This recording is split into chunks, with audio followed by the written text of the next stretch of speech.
Hello students, कैसे हैं आप सभी। एक बार फिर से स्वागत है आप सभी का आपके अपने यूट्यूब चैनल पे जिसका नाम है विजय सांगवान सर।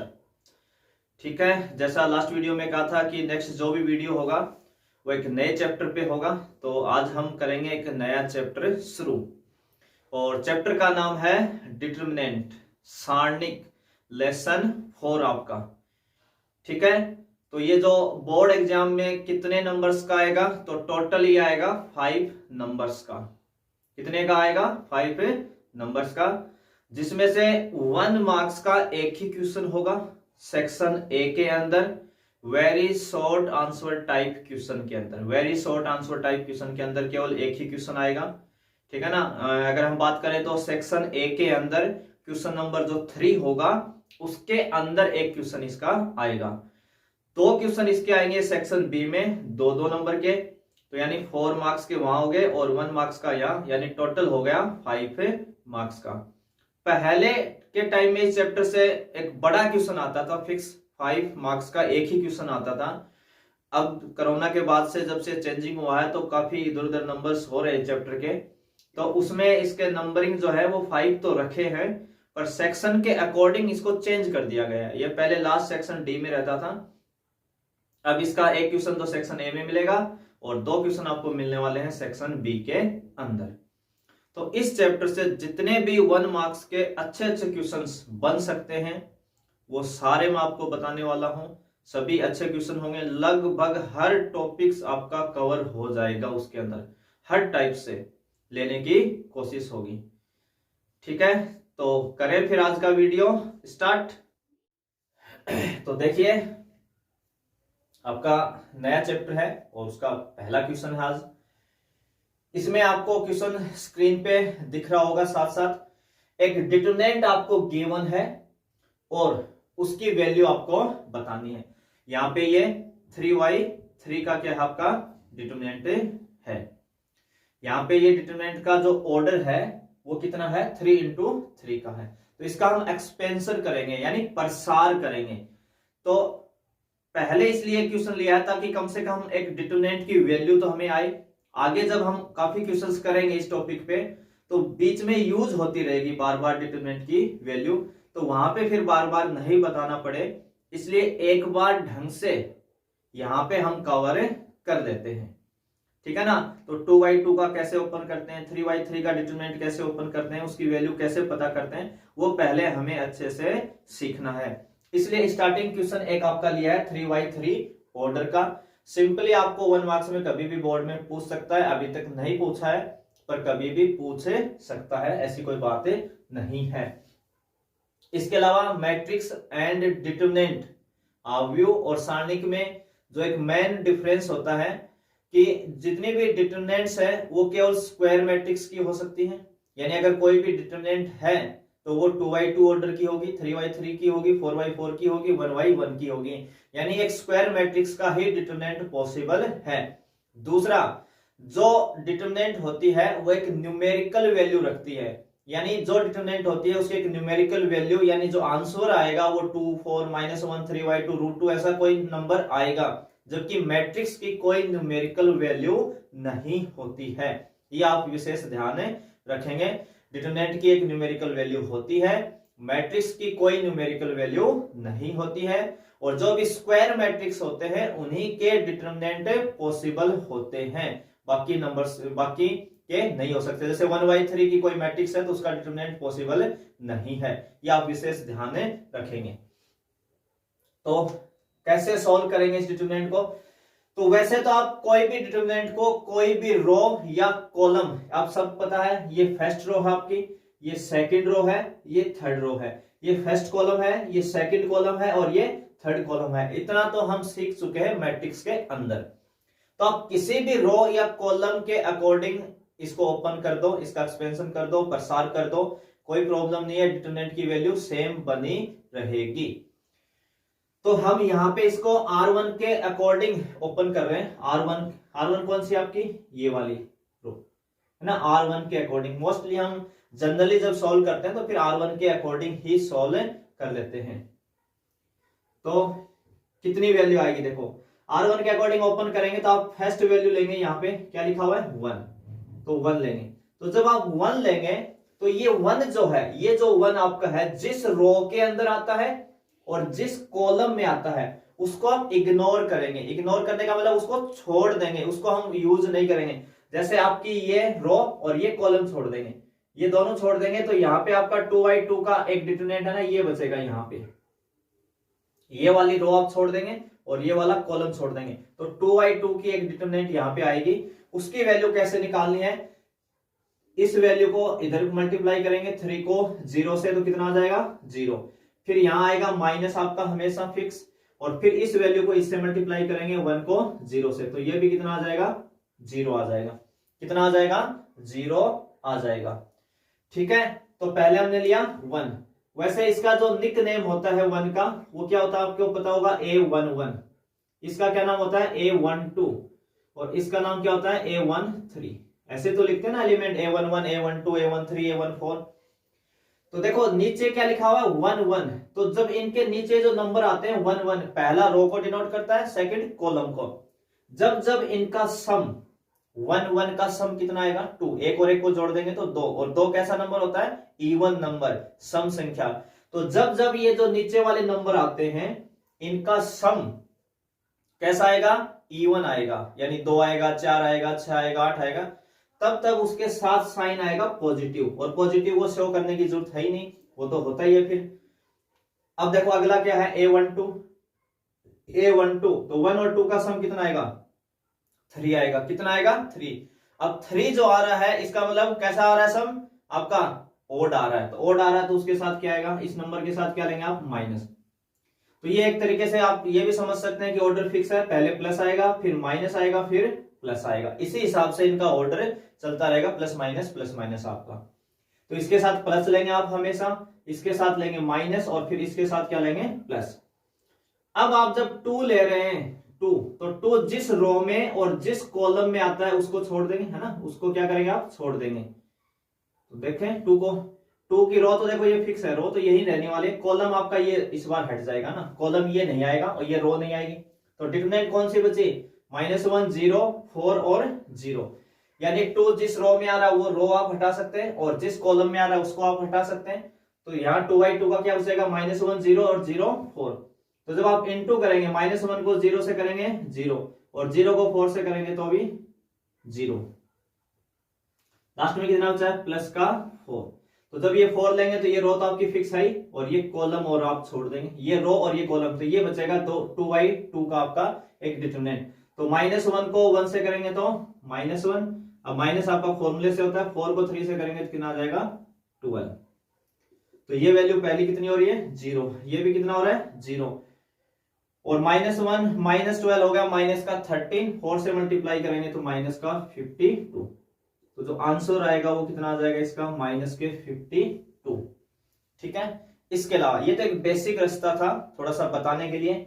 बाकी आप जिस रो या कॉलम में सबसे ज्यादा 0 हो, जिस रो या कॉलम में सबसे ज्यादा 0 हो उसके अकॉर्डिंग डिटरमिनेंट का क्या कर दें एक्सपेंशन कर दें।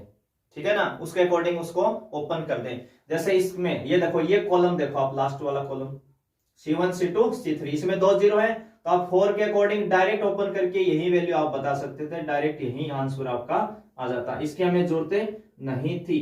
तो ये तो बेसिक रास्ता है इसलिए यूज किया। बाकी आप बाय प्रॉपर्टी जाना चाहें तो इस कॉलम के अकॉर्डिंग इसको ओपन करेंगे तो और भी इजी हो जाएगा। ठीक है, तो आप सबको वैसे आना चाहिए पहले से कम एक डिटरमिनेंट को ओपन करना 3/3 का, तो आपको आना ही चाहिए, इसलिए एक पहला इजी क्वेश्चन लिया है सिंपल सा डिटरमिनेंट के ऊपर। अब बात करते हैं अपने question number second. Question number second, इसमें एक आपको डिटरमिनेंट गिवन है, उसको हम लेट कर लेते हैं delta equal cos 80 degree minus cos 10 degree sine 80 degree और साइन 10 डिग्री। कह रहा है कि बस इस डिटरमिनेंट की वैल्यू बता दो, इस डिटरमिनेंट की वैल्यू क्या आएगी, बस आपको इतना सा बताना है। तो ये 2/2 का डिटरमिनेंट है, इसके अंदर first row second row, first column second column, तो ये 2/2 की है, ठीक है ना। तो इसको ओपन कर देना है बस डायरेक्ट, 2/2 में तो कोई झंझट है ही नहीं, बिल्कुल सीधा सीधा आप इसको मल्टीप्लाई कर देंगे। तो cos 80 किससे मल्टीप्लाई हो जाएगा, sin 10 डिग्री, इसको इससे मल्टीप्लाई करेंगे तो एक नेगेटिव, ये नेगेटिव तो फॉर्मूले में होता है, पहले इससे मल्टीप्लाई माइनस इसके साथ मल्टीप्लाई, और जब आप इन दोनों का मल्टीप्लीकेशन करेंगे sin 80 डिग्री को cos 10 से करेंगे तो एक नेगेटिव उसके पास है, तो नेगेटिव नेगेटिव क्या हो जाएगा यहाँ पे पॉजिटिव, तो ये कितना आ जाएगा cos 10 degree into sin 80 degree. अब ये आपका एक फॉर्मूला होता है, अगर आपको ध्यान है तो फॉर्मूला मैं दिखा देता हूं कौन सा है ये, यहाँ पे कौन सा फॉर्मूला यूज लेंगे हम, एक sin x प्लस वाई का फॉर्मूला हम पढ़ते हैं ट्रिग्नोमेट्री के अंदर, sin x cos y plus cos x sin y, ये फॉर्मूला पढ़ते हैं sin x cos y plus cos x से sin y। तो ये वाली जो साइड है ना, ये साइड आपको गिवन है, अभी ये वाली साइड आपको गिवन है, देखो यहाँ पे पढ़ो इसको sin, इसको पढ़ो आप x, ये क्या आपके लिए x, तो sin x cos y, ये किसकी वैल्यू है y की, sin x cos y, फिर यहां क्या पढ़ेंगे cos x sin y, तो sin x cos y plus cos x sin y, तो यानी ये आपको RHS साइड गिवन है, तो इसको हम पैक कर लेंगे LHS साइड में ना, इसको शॉर्ट फॉर्म ये बना लेंगे। तो इसका शॉर्ट फॉर्म क्या होता है इस फॉर्मूले का, sin x plus y, sin x, x कितना आया 10 डिग्री प्लस y कितना आया 80 डिग्री, और 10 प्लस 80 को हम जोड़ देंगे तो कितना हो जाएगा 90 डिग्री, और sin 90 डिग्री कितना होता है 1, तो इसका आंसर क्या आ जाएगा 1 आ जाएगा।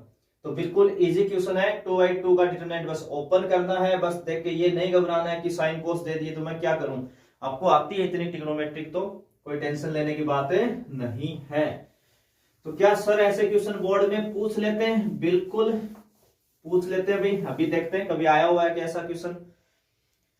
नेक्स्ट क्वेश्चन आपका है क्वेश्चन नंबर 3, 2016 बोर्ड के अंदर एक क्वेश्चन आया हुआ है, आप खुद देख सकते हैं, इसको भी मैं एक बार लेट कर लेता हूं। वैल्यू क्या है आपकी sec थीटा tan थीटा, और यहां पे आ जाएगा tan थीटा और sec थीटा, ठीक है। अब इसकी वैल्यू मांगी है बस आपसे, तो 2/2 का डिटरमिनेंट है, आप इसको बस ओपन कर दो, तो इस sec को इस sec से करेंगे तो कितना आ जाएगा, sec को sec से करेंगे तो कितना हो जाएगा ये sec स्क्वायर थीटा, और माइनस फॉर्मूले का tan को tan से करेंगे इसको तो ये हो जाएगा tan स्क्वायर थीटा, तो sec square minus tan square कितना होता है 1। सर ये फॉर्मूला कहाँ होता है, ये वाला देखो, ये वाला फॉर्मूला आप पढ़ते हैं 1 plus tan square theta is equal to कितना होता है sec स्क्वायर थीटा, और ये tan किसी दिन उधर चला गया RHS साइड में ना, इसकी इच्छा हो गई किसी दिन उधर जाने की, तो tan स्क्वायर उधर जाएगा तो क्या हो जाएगा नेगेटिव, तो ये क्या बन जाएगा sec square theta minus tan square theta, तो sec square theta minus tan square कितना होता है 1। अब आप खुद देख लीजिए बोर्ड 2016 में 1 नंबर के अंदर ये सिंपल सा सीधा सा क्वेश्चन पूछा हुआ है, ठीक है। तो हमें थोड़ा सा इस पे भी नजर रखनी है, इस छोटे छोटे क्वेश्चंस पे, ताकि हर टाइप का क्वेश्चन से कवर हो जाए और एक आइडिया हमें रहे कि साइन कोस आए तो भी कोई दिक्कतें नहीं है। अगला क्वेश्चन नंबर 4, और बोर्ड 2022 का क्वेश्चन है, ये 2022 के अंदर आ चुका है। आपको एक डिटरमिनेंट गिवन है, एक डिटरमिनेंट आपको गिवन है 3, यहां भी 3 है, और x1 इक्वल इसके एक और डिटरमिनेंट है -3x माइनस 3x 1 1, और इसकी वैल्यू आपको बतानी है, किसका मान बताना अभी इसमें x का मान बताना है, बस कह रहा है कि x की वैल्यू आप बता दो कितनी आने वाली है। तो दो डिटरमिनेंट आपको इक्वल दी है और x की वैल्यू आपको पूछी है। अब यहां पे सबसे पहले ध्यान क्या देंगे, हमें क्या होता है कि मैट्रिक्स में एक आदत पड़ जाती है ना, दो मैट्रिक्स इक्वल देखी और हमने कंपेयर करवा लिया। ऐसे बहुत सारे क्वेश्चन किए थे हमने, एक्स वाई जेड निकालना, ए बी वगैरह निकालना। तो हमारे माइंड में क्या रहता है कि हम डिटरमिनेंट में आगे भी कंपेयर करवा लेते हैं, डिटरमिनेंट में आगे भी क्या करवा लेते हैं, कंपेयर। तो पहले तो आपको यहाँ कंपेयरिंग से बचना है, सबसे पहला ध्यान रखना है। स्टूडेंट्स काफी बार गलती करते हैं, तो सबसे पहले तो आप कंपेयरिंग से बचेंगे। आपको डिटरमिनेंट को ओपन करवाना है, 2/2 का डिटरमिनेंट ओपन अपने को करना आता है। ये वैल्यू इससे मल्टीप्लाई हो जाती है, तो 3 को 1 से करेंगे तो कितना हो जाएगा 3, और x को 3 से करेंगे, माइनस फॉर्मूले का होता है आपका, x को 3 से करेंगे तो कितना हो जाएगा 3x इक्वल, -3 को 1 से करेंगे तो कितना हो जाएगा -3, और -1 को x से करेंगे तो x। 3 को 1 से किया 3, माइनस फॉर्मूले का x को 3 से मल्टीप्लाई किया 3x, -3 को 1 से किया तो -3, और 1 को x से करेंगे तो x। ये नेगेटिव तो आपका है फॉर्मूले वाला। अब देखो 3, ये -3 जब इस साइड आएगा तो क्या हो जाएगा +3, और ये 3x उधर जाएगा तो प्लस का हो जाएगा 3x। ये 3 + 3 कितना हो गया 6, 3x में से x जाएंगे तो 2x, तो यहां आप डिवाइड कर देंगे तो x इक्वल कितना आ जाएगा 3। x की वैल्यू आपकी कितनी आ जाएगी 3 आ जाएगी। ठीक है, तो ये आपको थोड़ा सा ध्यान रखना है। तो ये क्वेश्चन नंबर था आपका 4। इसी में देखते हैं अगला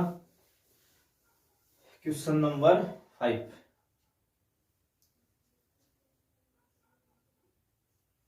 क्वेश्चन नंबर जो 5 है आपका, इसमें भी आपको गिवन है, फर्स्ट डिटरमिनेंट आपकी है x 2 18 और x इक्वल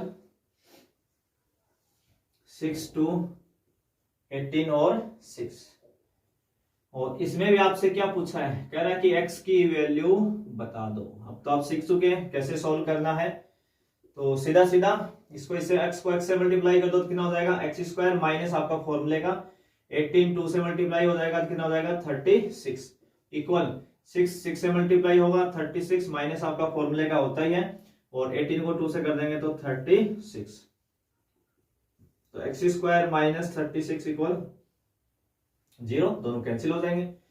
ये 36 उधर जाएगा तो प्लस का, तो x इक्वल टू कितना आ जाएगा ±6। x की वैल्यू कितनी आ जाएगी यहाँ पे ±6। ठीक है, तो देखते हैं नेक्स्ट क्वेश्चन। बिल्कुल आसान सा क्वेश्चन था, कम टाइम में आपके हर टाइप का क्वेश्चन कवर हो जाएगा, एक एक दो क्वेश्चन। क्वेश्चन नंबर 6 है। 6 जो है क्वेश्चन नंबर 2000 सप्लीमेंट्री जो एग्जाम होती है, सप्लीमेंट्री एग्जाम 2016 में पूछा जा चुका है। ये क्वेश्चन आपको गिवन है, डिटरमिनेंट है, इसके अंदर वैल्यू है k, यहाँ पे है 5, यहाँ पे है 1 और यहाँ पे 2, और इक्वल कितना है डिटरमिनेंट के 1 है। कह रहा है कि k का मान बता दो आप, तो बस किसका मान बता दो, k का मान बता दो। तो कुछ नहीं करना है क्वेश्चन में, 2/2 का डिटरमिनेंट है, बस आप तो ओपन कर दो, k की वैल्यू आ जाएगी, तो k मल्टीप्लाई हो जाएगा 2 से, तो 2k माइनस 1 हो जाएगा 5 से, तो 5 इक्वल कितना है 1। ये 5 उधर 1 में जाके ऐड हो जाएगा 6, 2 का हम दे देंगे डिवाइड, तो k इक्वल टू 6/2 यानी 3, तो k की वैल्यू कितनी आ जाएगी 3 आ जाएगी। अब आप खुद देख लीजिए, इस टाइप के क्वेश्चन कभी कभी आ जाते हैं, छोटे मोटे क्वेश्चन बोर्ड के अंदर। इसी में नेक्स्ट क्वेश्चन नंबर 7 2022 बोर्ड में पूछा जा चुका है। और क्वेश्चन में क्या कह रहा है, आपको एक डिटरमिनेंट गिवन है ना, एक डिटरमिनेंट आपको गिवन है, यहां पे लिखा हुआ है 3 2 5 और x। क्या कह रहा है क्वेश्चन के अंदर, समझना कि x की हम क्या वैल्यू लें, यहां पे x का मान क्या लें कि ये इस डिटरमिनेंट का मान 0 हो जाए। x की यहां पे क्या वैल्यू रखें कि डिटरमिनेंट का मान क्या हो जाए 0 हो जाए। अब कई बार कंफ्यूज हो जाते हैं कि क्या लिखें। अब आपको क्या कह रहा है कि x की क्या वैल्यू लें कि डिटरमिनेंट का मान क्या हो जाए 0। अब अभी मान लो कि मुझे नहीं पता क्या लें, तो आप मान लेंगे लेफ्ट, इसके इक्वल ही क्या मान लेंगे 0। भाई इसका मान क्या चाहिए, डिटरमिनेंट का मान क्या चाहिए अगले को 0, तो मान लो एक बार कि इसका मान क्या है 0।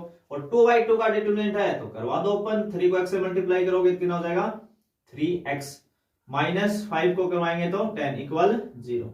तो 3x इक्वल कितना आ जाएगा 10, तो x इक्वल कितना आ जाएगा 10/3। तो यानी अगर x का मान हो जाए 10/3 तो इस डिटरमिनेंट का मान क्या हो जाएगा 0 हो जाएगा आपका। ठीक है भाई, तो ये बोर्ड 2022 में सिंपल सा ऐसा क्वेश्चन पूछा हुआ है। तो कोई ऐसी बात बोले कि किस वैल्यू पे इसका मान 0 हो जाए तो आप बराबर 0 लेके उसको सोल्व करके बता देंगे x का मान। ठीक है ना, ये पूछा था x की किस वैल्यू के लिए इस डिटरमिनेंट का मान 0 हो जाएगा, तो डिटरमिनेंट के बराबर हम क्या ले लेंगे 0 ले लेंगे। क्वेश्चन नंबर 8 इसी में अगला, और क्वेश्चन नंबर 8 जो है वो भी 2022 ही बोर्ड का है अभी, है ना, 2022 बोर्ड में। और यहाँ पे एक डिटरमिनेंट है आपके पास 2 3 y और x इक्वल कितना है 3 है ना। एक तो वैल्यू ये गिवन है, एक वैल्यू और गिवन है यहाँ पे xy 4 2 इक्वल कितना है xy 4 2 इक्वल है 5। ठीक है भाई, क्वेश्चन एक बार फिर से चेक कर लेते हैं। 2 3 yx इक्वल 3 और xy 4 2 इक्वल 5। वैसे आपके पास स्क्रीन पे है क्वेश्चन, आप देख सकते हैं। अब देखो इसमें इसने क्या पूछा, इसने यहाँ पे पूछा कि x एंड y दोनों बता दो ना, x y की वैल्यू क्या आएगी, बस आप तो इतना बता दो x और y की वैल्यू क्या आएगी। तो देखो सबसे पहले इस डिटरमिनेंट को ओपन करते हैं 2y2 की, तो 2x से मल्टीप्लाई होगा तो कितना हो जाएगा 2x, y 3 से होगा तो माइनस का 3y इक्वल 3। एक इक्वेशन मिल गई हमें यहां से। ऐसे यहां पे इसको ओपन कर दो, x को 2 से मल्टीप्लाई करेंगे तो कितना हो जाएगा 2x, माइनस 4 को y से करेंगे तो कितना हो जाएगा 4y और इक्वल 5। इसको क्या देते हैं equation second. From equation first and second. अब आपके पास यहां पे है 2 इक्वेशन, कितनी है 2 इक्वेशन है, उनको सोल्व करके क्या बता देना है x एंड y की वैल्यू। तो देखो इक्वेशन सोल्व कैसे करते हैं, तो सबसे जो इजी मेथड है वो है आप कोफिशिएंट इक्वल कर लें, चाहे तो x वाला कोफिशिएंट इक्वल कर लें, चाहे आप y का कर लें। तो यहां अपनी किस्मत अच्छी है कि x का कोफिशिएंट पहले ही ऑलरेडी इक्वल बना हुआ है, तो इक्वल बना हुआ है। तो फ्रॉम इक्वेशन फर्स्ट यहां पे हम लिख देते हैं 2x माइनस 3y इक्वल 3 और 2x माइनस 4y इक्वल 5। जब भी आपको दो इक्वेशन सोल्व करनी है दोनों को आप पहले लिख लेंगे, फिर ये देखेंगे कि क्या x और y में से किसी का कोफिशिएंट सेम है। अगर है तो बहुत अच्छी बात अपने लिए, कुछ स्टेप बचेंगे, क्वेश्चन इजी होगा। तो यहाँ पे x की कोफिशिएंट पहले से ही सेम है, यहाँ भी 2x है यहाँ भी 2x है, तो हमें बनाने की जरूरत नहीं है। दूसरा, जिनका कोफिशिएंट सेम है आप उनके साइन देखेंगे, साइन यानी पॉजिटिव और नेगेटिव साइन देखेंगे। अगर दोनों के साइन सेम है, जैसे यहाँ दोनों पॉजिटिव हैं या कल को दोनों नेगेटिव हो, तो अगर साइन सेम है चाहे दोनों पॉजिटिव हो चाहे दोनों नेगेटिव, तो आप एक इक्वेशन में दूसरी को सब्ट्रैक्ट करेंगे यानी माइनस कर देंगे उसमें से। और जब जब हम ऐसा करते हैं माइनस, तो जो नीचे इक्वेशन लिखी जाती है नीचे की तरफ उसमें आप साइन चेंज कर देंगे। जैसे यहाँ 2x प्लस का है तो माइनस का, ये 4y यहाँ माइनस का है तो प्लस का, और ये 5 प्लस का है तो किसका हो जाएगा माइनस का। अगर हमेशा से कभी भी सेम साइन है, क्या है सेम साइन, दोनों के सेम साइन है तो हमेशा माइनस करेंगे। अगर अपोजिट साइन है एक प्लस का और एक माइनस का तो हमेशा ऐड करेंगे, और जब जब हम ऐड करेंगे तो कोई साइन चेंज नहीं करेंगे। ये साइन जब चेंज करते हैं, ये कब करते हैं तो सेम साइन होते हैं, ताकि एक पॉजिटिव हो जाए एक नेगेटिव हो जाए, वैल्यू कैंसिल हो जाए। तो यहाँ 2x तो आपका हो जाएगा कैंसिल। अब ये जो 4y है ये माइनस का नहीं है भाई, अब ये प्लस का माना जाएगा। तो 4y माइनस 3y, तो 4 में से 3 गए तो क्या बचेगा y, और 3 में से 5 गए तो कितना हो जाएगा यहाँ पे -2। तो यहाँ पे y की वैल्यू कितनी आ गई -2। तो put y equal -2 in equation first. चाहे तो आप फर्स्ट में रख लें चाहे आप सेकंड में रख लें, वो आपके पास चॉइस रहेगी, उसमें कोई दिक्कत नहीं है। मैं यहाँ फर्स्ट में लिखवा देता हूं। तो देखो क्या लिखा हुआ है फर्स्ट इक्वेशन, ये है आपके पास यहाँ पे फर्स्ट इक्वेशन। तो लिखा हुआ है 2x माइनस 3 इंटू में y, और y कितना आया -2, तो यहाँ क्या लिख देंगे -2 इक्वल कितना है भाई 3 है। तो 2x -3 को -2 से करेंगे तो प्लस का 6 इक्वल 3। ये 6 उधर जाके 3 में से माइनस होगा तो कितना बचेगा -3 और x इजिकल टू कितना आ जाएगा -3y2। तो x की वैल्यू आ जाएगी -3y2 और y की जो वैल्यू आएगी वो आएगी -2।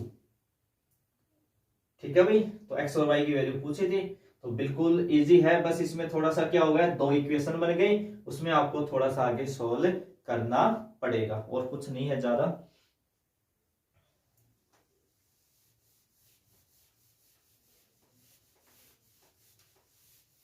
क्वेश्चन नंबर नेक्स्ट देखते हैं अभी, क्वेश्चन नंबर 9। एक डिटरमिनेंट आपको गिवन है x plus y, y plus z और z प्लस एक्स। यहां z लिख रहा है, यहां x लिख रहा है, यहां y लिख रहा है और यहाँ पे 1 1 और 1 इक्वल 0। ठीक है भाई, ये आपको प्रूव करना है कि इस डिटरमिनेंट की वैल्यू कितनी है 0 और क्या करना है विदाउट एक्सपेंडिंग, प्रसरण किए बिना। कई बार ऐसी कंडीशन लगा देता है क्वेश्चन में कि है ना आप इसको ओपन नहीं कर सकते, हमें पता है 3/3 का ओपन करना आता है, करके 0 दिखा सकते हैं, पर अगला आपको मना कर रहा है कि आपको ना एक्सपेंड नहीं करना है ना, ओपन नहीं करवाना है इसको ना।